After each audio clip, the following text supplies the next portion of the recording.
Is the quality of your life determined by your health?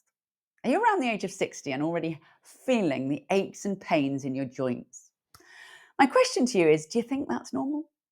A lot of people I see that already have some aches and pains and swelling in their joints have made the assumption that it's in their genes or it's an inevitable result of getting older or doing too much of something, and didn't realize that consuming a diet of processed food and trans fats is like pouring petrol on a fire.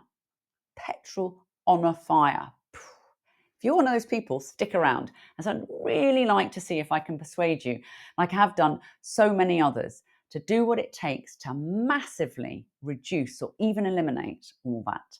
I just need 20 minutes of your time. So, what are people doing that don't have these joint problems? Hello, I'm Susan from the Healthy Lifestyle Activator. I help people get their health back on track the easy and natural way. Here's the thing, most of us understand by now that processed food, anything with sugar in it, anything without fibre in it, sugar, fizzy drinks, coffees, pastries, etc., stuff that our body's not really built to process, is at its best completely inadequate for us, and at its worst devastating for our health, short term and obviously long term. And this sort of diet produces too much acid, creating systemic inflammation and ultimately the pain and swelling and heat that comes from arthritis, along with a multitude of other ailments and problems. So, if you already have some inflammation in your joints, the chances are it's in other places too that you are not aware of. Are you with me? If you're not convinced, don't just take my word for it. Do these things now. Don't just listen and say, okay, I'll start next week or next month or after the weekend. And the worst procrastination I hear at the moment is, I'll make an effort after Christmas. So keep listening and we'll get you started today. Yep, today. Look, we know that there's more to creating great health than just what we eat, but it's a great and really effective place to start. Why do I say that? Well, partly because it actually requires very little knowledge, actually, and very little effort. Once you understand and believe in it, a good diet with a few essential rules can energize and heal. I appreciate that everyone is different and we can react differently to different foods and activities. But the more in tune and healed we become, the easier it is to feel our own uniqueness and what we personally need. So, if you're going to get from where you are now, something that you're perhaps not particularly enjoying, constantly worrying about your health and lack of energy and maybe overweight, to where you want to be, your new vision of your new health, whatever that is to you, I'm guessing that you've given that some thought. Let me give you a quick guide of how I think you'll get there. Let's start with a quick fire motivation. So, first thing I believe is, and it's really, really important, completely believe that if you consume an abundance of the right nutrition, your body will know what to do with it. You can reverse diabetes, yep. Reduce pain, yep. Reduce systemic and joint inflammation, balance hormones, raise energy levels, and even improve your sleep, which all have a positive knock-on effect to some other thing in your life, many other things in your life. Believe this will work. It's the truth. Simple example, if you are less in pain, you'll do more exercise and you end up with better heart health. Win, win, win. Which brings me to the second point, which is understanding that everything you do influences everything else, from all the millions of things that happen in each and every cell in your body to your big thumping heart, and from all your thoughts and your beliefs about yourself and your circumstances to your actual actions. I want to just give you a quick example here. I like to boil things down to practicalities. So, what does that mean? Well, let's take lack of sleep for an example. Look, even if I leave out here some of the complicated stuff of the biological changes, due to lack of sleep. The science, the chemistry, the hormonal effects, the elevated cortisol levels that occur if we have sleep deprivation. And then on top of that, the reduced levels of serotonin that could then create the bit of a mood swings and anxiety. Think of it like this. On a practical level, if you are not sleeping well, you're tired. Would you agree? What do most people generally do if putting their head down isn't an option? Reach for, your brain's telling you, you need some energy, you need some sugar. Of course it is. You reach for a quick fix chocolate bar, a biscuit, or an energy drink. Result, you raise your blood sugar. Great, that's better. Got some energy now for a while. Shortly after that, a blood sugar slump, and you're tired again. So then what do? We reach for more food. You have a yo-yo blood sugar, and then it's a bit like oversteering in your car, isn't it? You know, when you go too far that way, too far that way, you get more fatigue. Next step, weight gain and even more tiredness, exacerbating the problem. You're making your body work so hard processing all these toxins. It's no wonder you're tired. So then, finding a way to sleep becomes even more challenging. You Google it, it says, turn off the TV an hour before you go to bed, turn off your social media, don't take your phone to bed, make sure your room is dark, meditate, take a hot bath, have a warm milky drink. It all takes effort, time, and practice changing those habits. Now, we're all partly addicted to. Nothing works quick enough and you give up. So, what to do instead? Well, it's simple. Grab an apple. That's just an example, of course, but steady to your blood sugar. No slump after you've had an apple, and it's no real effort. It makes a difference. Does that make sense? Of course it does. You just have to do it and see what happens. Take a look at my video on the apple, and if you want to know why it's so great and how it can help improve your health. It's a small miracle. Which brings me to my third point, which is raise your expectations. It's as simple as that. If you don't expect something of yourself and your personal needs, you just won't take the quality actions that you need to take. You must expect more. Listen, this is important, and I want you to answer it honestly. How much effort do you think you will put in if you aren't expecting anything great to come of it? Let me ask you that again. How much effort do you think you'll put in if you're not expecting anything great to come of it? You'll notice there's some free downloads in the description below. Please get it. Answer the questions. It's a surefire way of getting you thinking about what it is you want, which brings me nicely to the fourth point, which is find your motivation. Well, there is a theory that motivation is not necessary. You just have to do what you've got to do. But I believe it is, at least at the beginning, and it can help you to stop being attached to the current situation that you're in. If you know what you want and then you have a vision of that, a very, very clear vision, different to what you have now, you start to be forced to start thinking differently and change your mindset and therefore your actions. The idea is to feel positive and get excited about it. Are you with me? 5, have complete faith in yourself.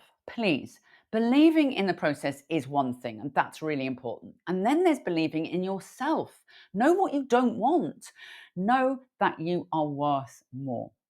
I can help you with this. I have been there. If you're not quite sure what you don't want, keep listening because soon I'm going to give you some strong hints. 5.5. Start loving yourself from now on. Now, it's 5.5 because it boils down to the same thing as 5, really, raising your self-worth. If you don't, you'll go straight back to where you started. If you're seriously struggling with this, I recommend you get some help, or you will just keep going back to your default state. What's that? It can't be done. It's a self-sabotage. 6, start enjoying it. I talk about that in the other videos, and it's a good part of the online program. You have to start looking for a way to enjoy the process. Yes, whoever you are, whatever stage you're at, it's possible. You have to be prepared that it might not come straight away. You might have to dig a little bit deeper, but it will come. You'll find your thing. And the last one, reduce chronic stress. Now, understand this, nothing will work until you do that. Keep listening as I'll go into that a little bit later. If you want help with any or all of this, please have a look at the online program in the description or download the free ebooklet to get started. Now, are you with me? Are you nodding and feeling like you can do this? Okay, great. Now, these are the 7 things, I think it's 7, I want to cover today that are going to make it easy for you. 1, digestion. Look after your digestion. Remember circulation. There's going to be a quick overview and insight on protein, fats, and fiber, and of course, water. 7, my essential everyday addition to my health. 8, it's 8, my essential occasional addition to my health. So here we go. Things we need to know to get started. It's not complicated.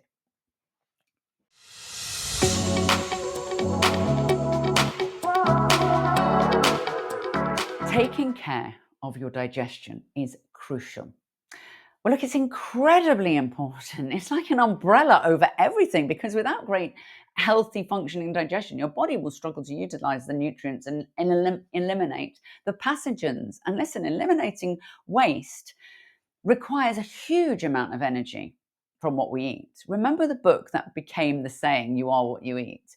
It's still a great book to this day, but it would be more accurate to say we are what we absorb. Look, I'm not saying if you have a digestion problem, you shouldn't go to the doctors.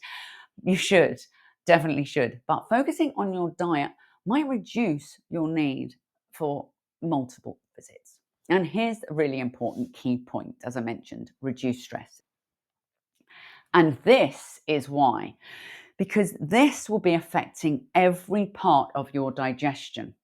So what do I mean by that? Well, a lot of people feel that that stress is just constant worry, but it's smoking, junk food, pollution, alcohol, relationships can all create stress, the stress reaction, and the free radicals that can then damage your cells, your stomach lining, and your blood vessels, creating mayhem and leading to poor health and disease. And if you have prolonged stress, it can produce too much cortisol. Cortisol is helpful until it's not. It will suppress your immune system. Look, this is important. Stress inhibits both your mechanical, the process that the peristalsis that mulches your food into chyme, and your chemical, the digestive enzymes created from your stomach lining and released from all your organs that break down food and help it to be absorbed and utilized. And you can eat a mountain of nutrients to little effect if that's not working right. It's massively impacting your energy levels and caused by the nutritional deficiency. One thing that's important to know is this: lack of stomach acid, which is more likely than you think, especially as we get older, will inhibit the absorption of iron and B12. These are massive energy providers. Are you starting to see the value in this? Remember, this is important. Let me put it like this. Well-utilized nutrition can help resist disease from colds to cancer. However, this only works in healthy environments. So eat well, think well, and incorporate stress-relieving activities like meditation, Tai Chi, a sport, or walks in the countryside. These are fabulous to support your digestion and overall health. Then, as well as adding these things, reduce what isn't working for you wherever you can. If you know your digestion is not right, reduce your intake of sugar and processed food and add in fresh whole fruit, vegetables, and omega-3 fats from seeds and nuts, fish, and quality fresh meat. That is what people do that don't experience pain in their joints, which means they are able to stay active for longer, which means they can create all over better health. There is no sticking plaster. It's lasting results. It's making the effort and getting lasting results. Is that making sense? 2, remember circulation. Of course, circulation is vital for delivering blood with all the vital nutrients to every organ and every cell in our body, where all the metabolic processes are carried out. So, yes, get moving. Our bodies are designed to move. Staying active is imperative. But we can also support circulation by eating food that promotes and maintains healthy blood vessels and healthy blood, which of course is going to benefit that process. How do we do that?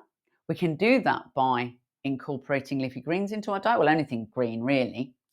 So the chlorophyll in greens acts as a very, very powerful antioxidant, fighting the free radicals that will harm us and cleansing the liver. So that's brilliant.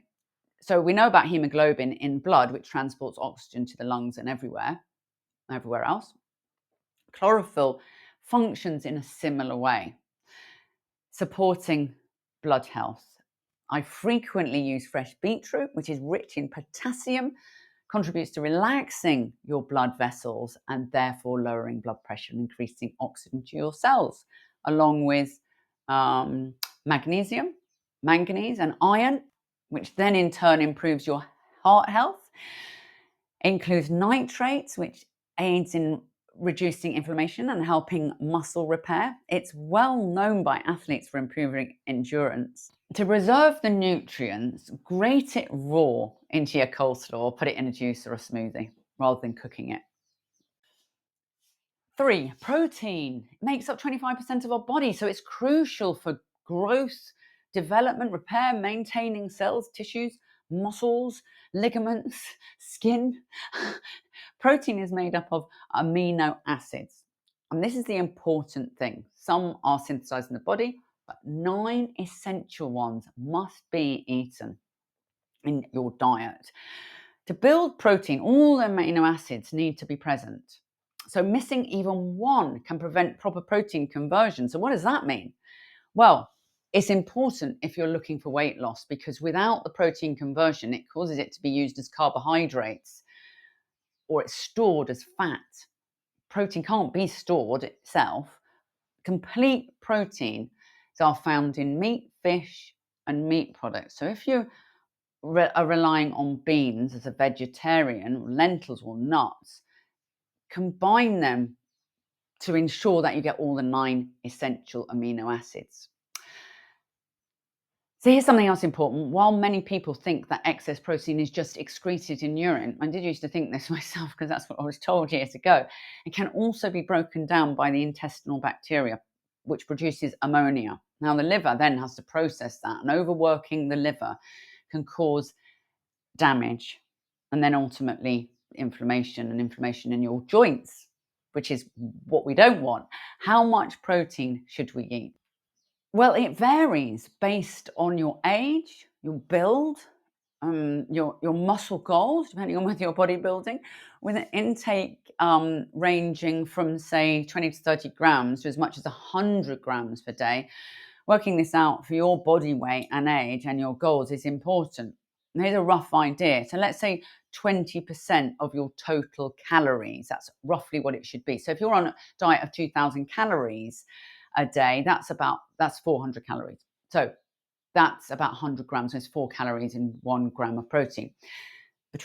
Let's say between 1 and 2 calories per kilogram of body weight. You should work that out for yourself. A 60 kilogram person, that's 60 to 120 grams a day. That's very rough. If you're heavier, you need more. If you're older, you need quite a bit more. And if you're bodybuilding, you need more. But remember, if you don't use it to build and repair, it will be misused inefficiently. So let's turn our attention now to fats. Remember when we used to think that fats made us gain weight? That was the information you were given. And of course, we trusted the experts. I think we can safely assume now that it was written by the sugar industry.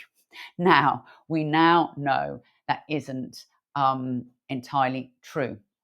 And cutting out fats out of our diet is not a solution for weight loss, and it definitely is not beneficial for overall health. It's more complex than that, but please do not eat a packet of butter a day to prove me wrong. Essential fatty acids, as the name implies, are crucial to consume because our bodies can't produce them or store them for long. The key is having the right balance as they regulate the inflammation and the inflammatory and anti-inflammatory responses, keeping us healthy from reducing swelling, managing cholesterol, promoting healing, and even giving us great skin. I'll do that again.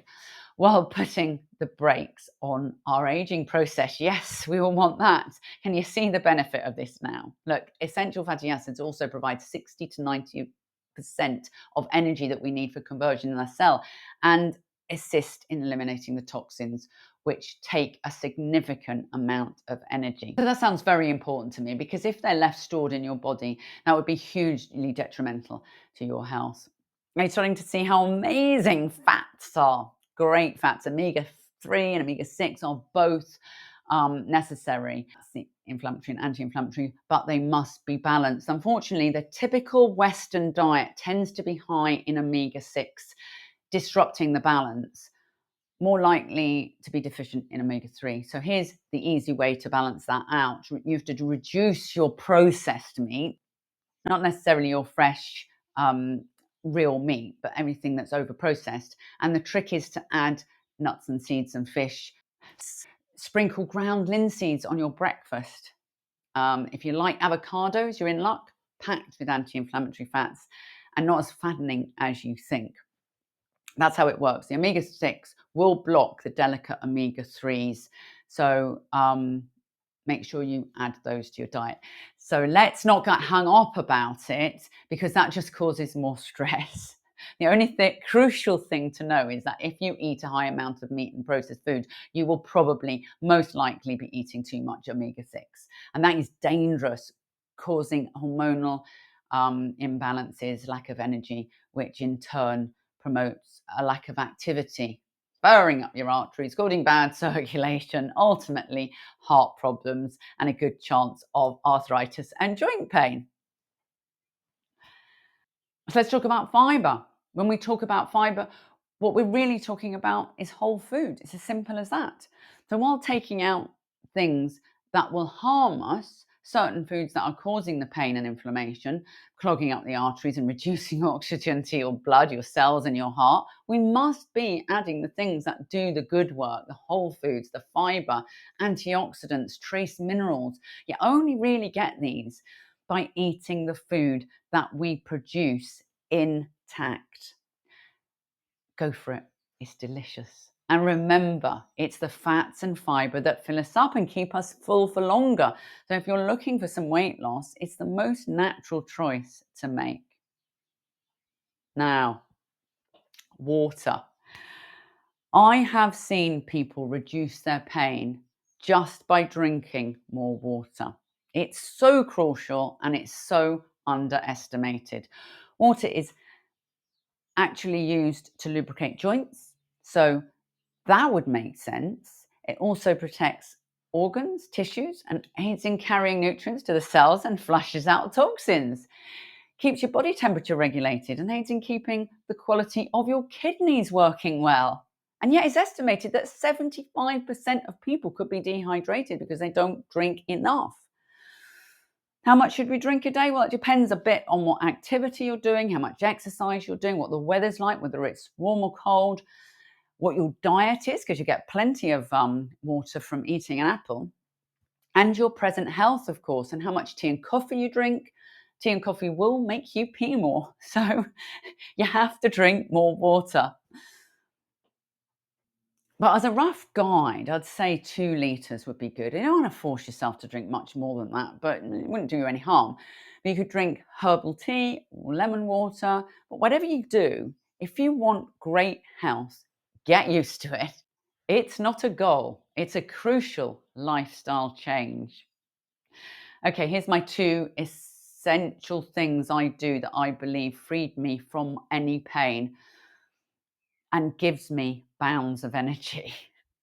1, juice or smoothie, almost every day. That's what I do. I think of juicing as healing, giving me a boost of energy, and smoothie as maintaining my health. Without a shadow of a doubt, it keeps me healthy. I don't take supplements, but I do sometimes put spirulina in my smoothie if I feel I haven't eaten enough greens. This is a great tonic for your digestive system, your colon, and your liver. It's packed with healing nutrients. Always buy the best quality that you can find. Juicing gets straight to your cell instantly and is easily absorbed into your cells. Smoothies can ramp up your nutrition intake easily. You can add things you might not usually eat, like ginger, the great anti-inflammatory, and turmeric. You can add greens, and cucumber is fabulous for rehydrating yourself. And the second thing I do intermittently is sprouting. I love sprouting. It's absolutely packed with nutrients. It's a live plant. I happen to love the flavors. You can throw them in everything or just take a handful as a snack. And I love growing them. It's easy. Check out the video I made on sprouting. Look, here's the thing. Some foods can be more effective anti-inflammatory, and some specific foods can be effective in creating the problems. You must believe this is going to work. I could tell you about my clients that this has worked for. It's worked for me, but you will never believe the positive effects this will have until you do it yourself. So get started. Get yourself a flash water bottle and fill it up twice, or rather empty it twice a day by drinking it. Grab an apple. Watch the other videos and create a mindset that makes you feel you are worth the effort. Download the free documents. Remember, on top of eating great food, reduce your stress and reap the benefits. They are huge. Now, all the best. Go, go, go. Any questions, please ask. Make health your reward. See you soon.